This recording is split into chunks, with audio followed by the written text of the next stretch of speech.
தினமும் ஒரு அதிகாரமாவது வாசித்துவிட வேண்டும் என்று ஒவ்வொரு புத்தாண்டிலும் தீர்மானம் எடுத்து தோற்கும் பல்லாயிரக்கணக்கான ஆன்மாக்களில் நானும் ஒருத்தி.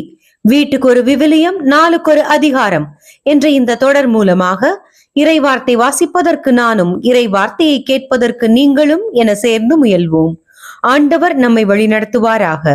இதே எங்கள் யூடியூப் சேனலில் A Chapter a Day தொடர் மூலமாக ஆங்கிலத்தில் விவிலிய வாசிப்பு ஒளிபரப்பப்படுகிறது. இம்முயற்சி பள்ளி கல்லூரிகளில் ஆங்கில வழி பயிலும் நம் குழந்தைகளுக்காக. விருப்பமுள்ளவர்கள் பயன்படுத்திக் கொள்ளுங்கள். தமிழ் மற்றும் ஆங்கிலத்தில் விவிலிய வாசிப்பை கேட்க லூர்து மஹல் என்ற எங்கள் ஸ்பாட்டிஃபை சேனலை பின்தொடருங்கள். மத்தேயு நற்செய்தி அதிகாரம் 23. மறைநூல் அறிஞர் பரிசேயர் கண்டிக்கப்படல். பின்பு இயேசு மக்கள் கூட்டத்தையும் தம் சீடரையும் பார்த்து கூறியது: மறைநூல் அறிஞரும் பரிசேயரும் மோசேயின் அதிகாரத்தை கொண்டிருக்கின்றனர். ஆகவே அவர்கள் என்னென்ன செய்யும்படி உங்களுக்கு கூறுகிறார்களோ அவற்றையெல்லாம் கடைபிடித்து நடந்து வாருங்கள்.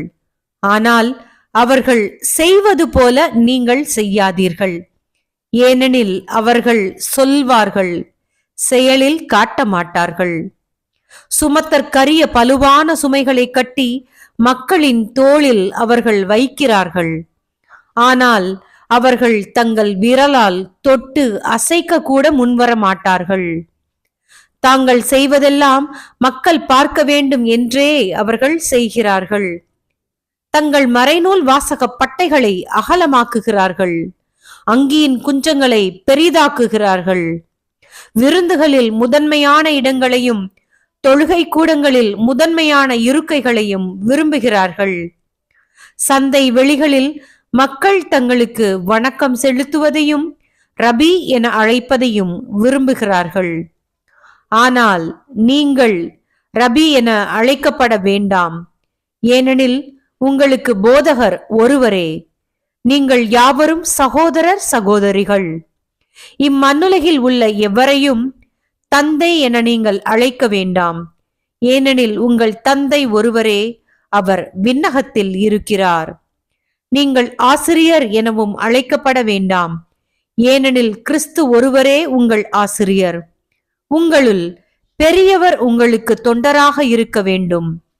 தம்மை தாமே உயர்த்துகிறவர் எவரும் தாழ்த்த பெறுவர், தம்மை தாமே தாழ்த்துகிறவர் எவரும் உயர்த்த பெறுவர். வெளிவேடக்கார மறைநூல் அறிஞரே, பரிசேயரே, ஐயோ உங்களுக்கு கேடு! மக்கள் நுழையாதவாறு அவர்கள் முன்பாக விண்ணக வாயிலை அடைத்து விடுகிறீர்கள். நீங்கள் நுழைவதில்லை, நுழைவோரையும் விடுவதில்லை.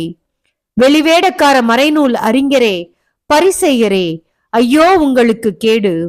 ஒருவரையாவது உங்கள் சமயத்தில் சேர்ப்பதற்கு நாடு என்றும் கடல் என்றும் பாராது சுற்றி அலைகிறீர்கள்.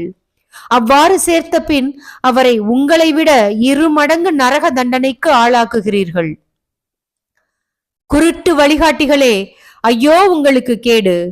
யாராவது திருக்கோவிலின் மீது ஆணையிட்டால் ஒன்றுமில்லை, ஆனால் அவர்கள் கோவிலின் பொன் மீது ஆணையிட்டால் அதை நிறைவேற்ற கடமைப்பட்டவர்கள் என்கிறீர்கள்.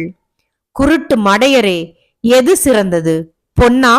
பொன்னை தூய்மையாக்கும் திருக்கோவிலா? யாராவது பலிபீடத்தின் மீது ஆணையிட்டால் ஒன்றுமில்லை, ஆனால் அவர் அதில் படைக்கப்பட்ட காணிக்கையின் மீது ஆணையிட்டால் அதை நிறைவேற்ற கடமைப்பட்டவர் என்கிறீர்கள். குருடரே, எது சிறந்தது? காணிக்கையா, காணிக்கையை தூயதாக்கும் பலிபீடமா? எனவே பலிபீடத்தின் மீதும் ஆணையிடுகிறவர்கள் அதன் மீதும் அதன் மேலுள்ள அனைத்தின் மீதும் ஆணையிடுகிறார். திருக்கோவிலின் மீது ஆணையிடுகிறவர் அதன் மீதும் அதில் குடிகொண்டிருக்கிறவர் மீதும் ஆணையிடுகிறார். வானத்தின் மீது ஆணையிடுகிறவர் கடவுளின் அரியணை மீதும் அதில் வீற்றிருக்கிற கடவுள் மீதும் ஆணையிடுகிறார். வெளிவேடக்கார மறைநூல் அறிஞரே, பரிசேயரே, ஐயோ உங்களுக்கு கேடு! நீங்கள் புதினா, சோம்பு, சீரகம் ஆகியவற்றில் 10ல் 1 பங்கை படைக்கிறீர்கள்.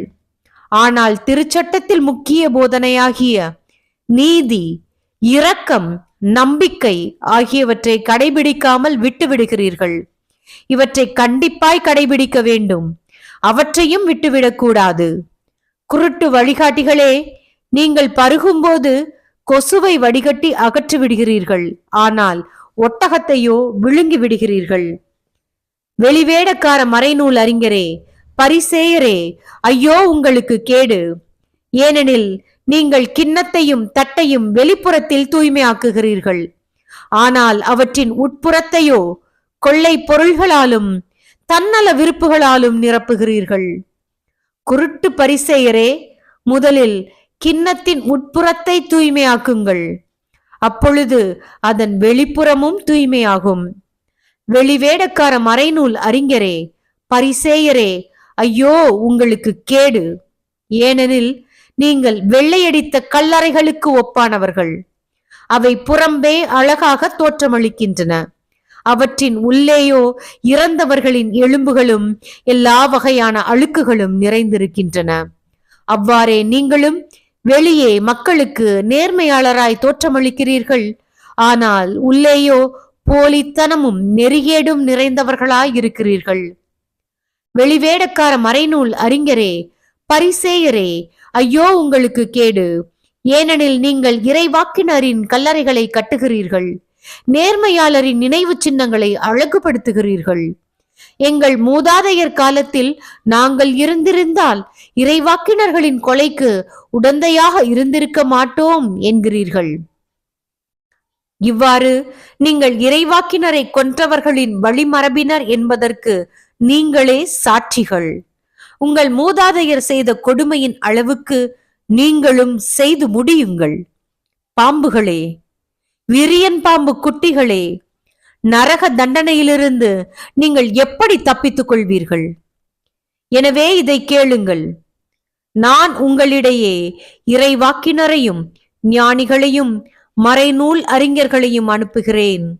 இவர்களுள் சிலரை நீங்கள் கொல்வீர்கள், சிலரை சிலுவையில் அறைவீர்கள், சிலரை உங்கள் தொழுகை கூடங்களில் சாட்டையால் அடிப்பீர்கள், நகரங்கள் தோறும் அவர்களை துரத்தி துன்புறுத்துவீர்கள். இவ்வாறு நேர்மையாளரான ஆபேலின் இரத்தம் முதல் திருக்கோவிலுக்கும் பலிபீடத்துக்கும் நடுவே நீங்கள் கொன்ற பராக்கியாவின் மகன் சக்கரியாவின் இரத்தம் வரை இம்மண்ணில் சிந்தப்பட்ட நேர்மையாளர் அனைவரின் இரத்தப்பழியும் உங்கள் மேல் வந்து சேரும். இத்தலைமுறையினரே இத்தண்டனையை அனைத்தையும் அடைவர் என உறுதியாக உங்களுக்கு சொல்லுகிறேன். எருசலேமுக்காக புலம்புதல். எருசலேமே, எருசலேமே, இறைவாக்கினரை கொல்லும் நகரே, உன்னிடம் அனுப்பப்பட்டோரை கல்லால் எரிகிறாயே. கோழி தன் குஞ்சுகளை தன் இறக்கைக்குள் கூட்டி சேர்ப்பது போல நானும் உன் மக்களை அரவணைத்துக் கொள்ள எத்தனையோ முறை விரும்பினேன். உனக்கு விருப்பமில்லையே. இதோ உங்கள் இறை இல்லம் கைவிடப்பட்டு பாழடையும். எனவே இது முதல் ஆண்டவரின் பெயரால் வருகிறவர் ஆசி பெற்றவர் என நீங்கள் கூறும் வரை என்னை காண மாட்டீர்கள் என்று நான் உங்களுக்கு சொல்கிறேன். கிறிஸ்து வழங்கும் வாழ்வு தரும் நற்செய்தி. கிறிஸ்துவே உமக்கு புகழ்.